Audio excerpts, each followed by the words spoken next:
Isang ganap na bagyo ng low pressure area na binabantayan ng Pag-asa sa may bahagi ng silangan ng Mindanao.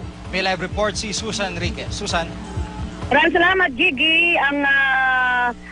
Ang tropical depression na nasa silangan ng Mindanao ay inaasahang papasok dito sa Philippine Area of Responsibility ngayong araw nito at tatawagin itong Basyang. Kaninang alas 4 ng hapon, ang sentro ng Tropical Depression Basyang ay tinatayang nasa 1,108 kilometro sa silangan ng Hinatuan, Surigao del Sur. Taglay ito ang lakas na hangin na 55 kilometro bawat oras malapit sa gitna at ito inaasahang kikilos pakanluran sa bilis na 30 kilometers per hour.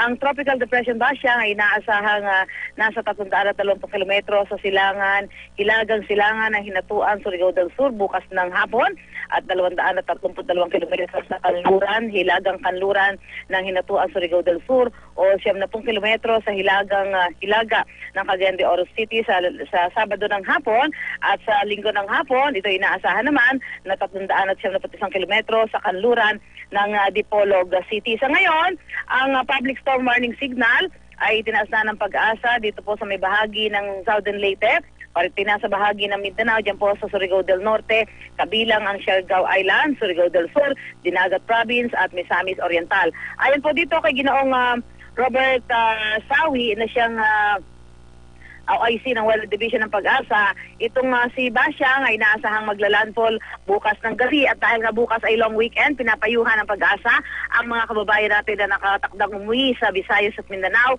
at sasakay ng barko na ipagpaliban na lamang dahil inaasahan nila na magdadala ng alon itong tropical depression na si Basyang. Ang susunod na bulletin ng Pag-asa ay ipapalabas pamayang alas 11 ng gabi. Gigi?